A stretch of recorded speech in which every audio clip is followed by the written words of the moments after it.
Well, good evening and thanks so much for joining us on this rainy Saturday for News 19 at 6. I'm Shelly Garzone, and folks, we're beginning tonight with some breaking news out of Batesburg-Leesville. That's where police say 2 teens were shot this afternoon at the Creek View Apartments. That shooting happened just around 2:30 this afternoon, where a male and female victim were taken to the hospital. Now, details right now are limited, but at this time, authorities do say this does not appear to be a random act.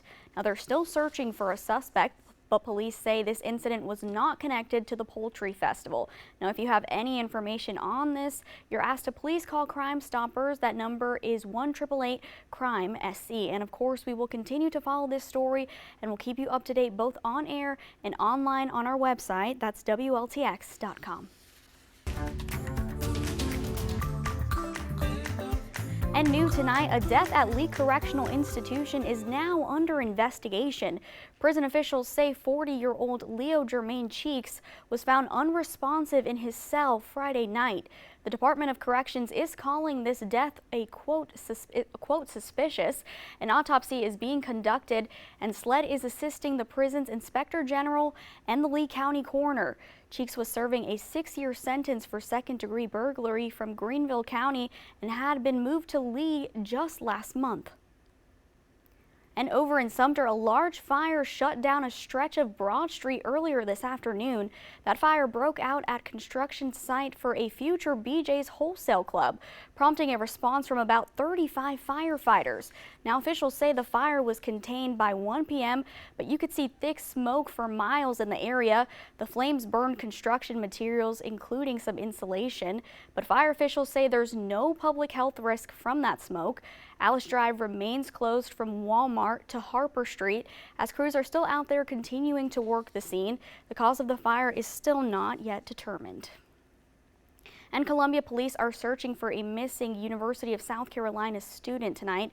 18-year-old Donovan Dempsey was last seen May 8th after leaving his hometown of Spartanburg and returning to Columbia. Now, loved ones say they haven't heard or seen him since. Dempsey was last seen wearing a white t-shirt, a black sweater with neon green inside, and blue jeans. Now, if you have any information on his whereabouts, you're urged to please call Crime Stoppers. Again, that number is 1-888-CRIME-SC. And we've had a rainy weekend so far here across the Midlands, and that's only going to continue. So we also, because of the rain, we've seen cooler temperatures. 69 was the high today. We did not even hit 70 degrees. Our average high, 83, so well below normal. The low, however, was exactly the average. So not too seasonal out there today. Most of that rain has shifted to the north, but we can already see just to our southwest some more showers, maybe some storms developing, and that's going to continue to move into our area as we head into later this evening. So definitely going to be a rainy night tonight, so enjoy this nice break we have from the rain right now. On the chilly side out there, upper 50s in Winsboro and Newberry, so a little chilly in the lower 60s for the central Midlands. Orangeburg a little warmer at 65, but everyone cooler than normal out there.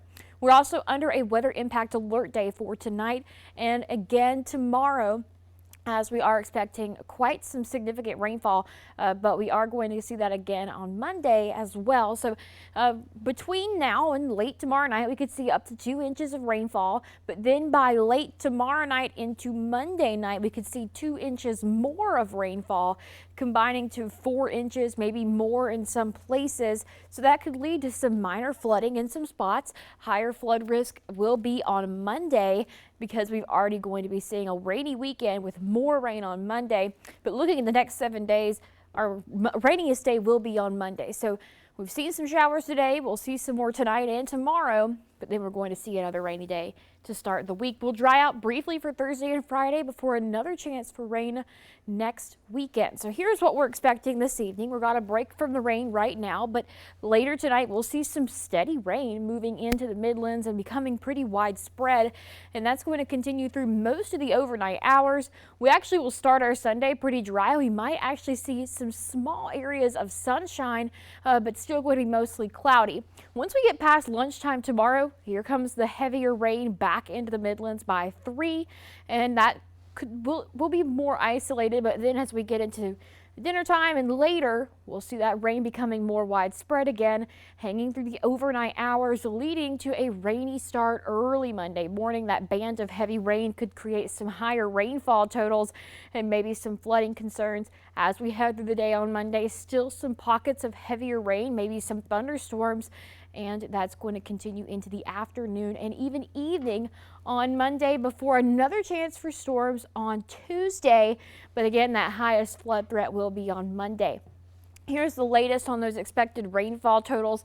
By tomorrow night, we could be seeing over an inch of rain for a lot of the Midlands. But then as we go ahead to Monday night into early Tuesday morning, we could be seeing 4, maybe 5 inches of rain in some locations. So here's our excessive rainfall outlook for Sunday. A slight risk for today, and that continues into the day tomorrow, but it's a wider area that has that level 2 out of 4 risk for some flash flooding. Overnight tonight, we are going to see temperatures staying pretty steady, not far off from where they are now because of all the clouds and rain, in the upper 50s and low 60s. Tomorrow going to be another cooler day, highs in the upper 60s, low 70s. We could hit the mid 70s in Columbia, but very similar to today. So here's the next 7 days. A rainy weekend expected, even a rainy day on Monday. Temperatures will be cooler, but once we get to Tuesday, we're back in the 80s. And yes, we could see the 90s as we head into Friday, maybe Saturday. So some very hot weather on the way. So while it is rainy, at least we have a little bit of a break from the heat. Shelley. All right, thanks so much, Bree. Well, folks, if you have some Mother's Day plans for tomorrow, please definitely consider moving those inside, unfortunately. And speaking of Mother's Day, it's one of the busiest weekends of the year for some flower shops as families across the country prepare to celebrate Mother's Day. But this year, some local florists say they're feeling the pinch from some new tariffs that have been imposed, while others say business is still in full swing. News 19's Shannon Taylor shows us how the holiday rush is impacting flower shops right here in the Midlands. And business is blooming. We have a lot of walk-ins. Also, we take phone orders. It's Mother's Day weekend, one of the biggest days for the floral businesses, the time when the main focus is all about the moms. It's been really busy. We've had a lot of walk-ins lately. A lot of people looking for Mother's Day flowers, as you can see. And we've emptied out at least twice today so far. Yes. Over at Forget Me Not Florist in Columbia, they have it all, whether it's roses, a bear, or a bouquet. Owner Dana Lambert orders flowers from vendors and even overseas, including Ecuador, but claims with the Trump administration's new tariffs now in effect has not impacted businesses. We haven't seen much yet. Again, just during the holidays with Valentine's, for Mother's Day, we do always see an increase each year, but we haven't seen anything yet. We haven't seen a large Nothing increase. major. Nothing major. Yeah.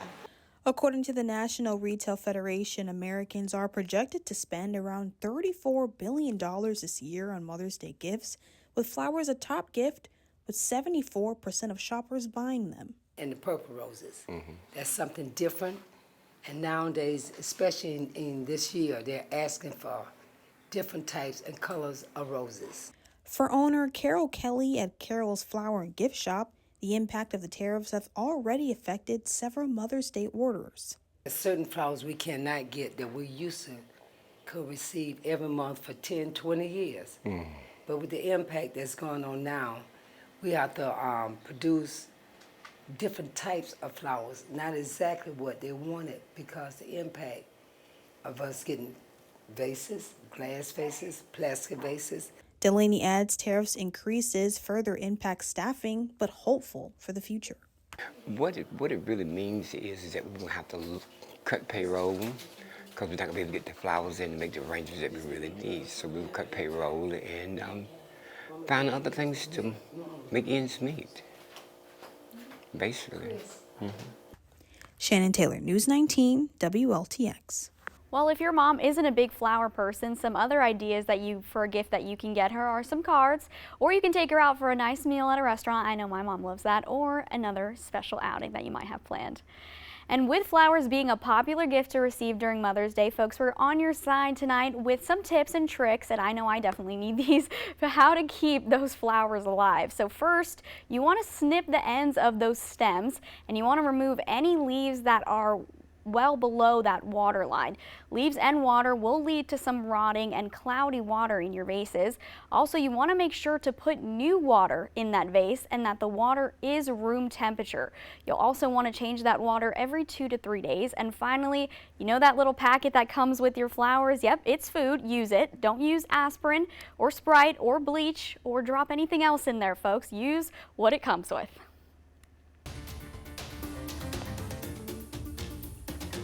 And as we get closer to summer, many families will start heading out to pools, beaches, or even hit the lakes. And this month, as part of Drowning Prevention Month, we want to share some tips that you should know before you head to your favorite body of water. So tonight, we want to remind you that if you ever find yourself in a situation where there could be a case of a drowning, local doctors are recommending to always remove someone from the water very carefully in case there's a neck or head injury you might not know about. You want to make sure you check for breathing and for a pulse.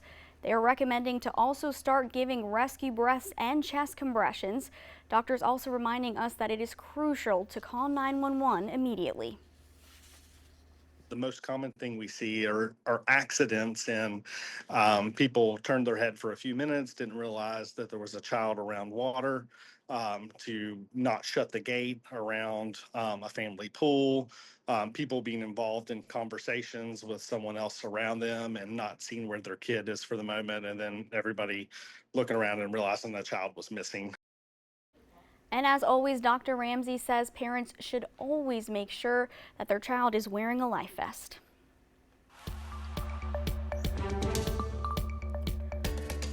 Well, today at Midlands Technical College in Columbia, student eSport athletes challenged each other for some bragging rights and a trophy, of course.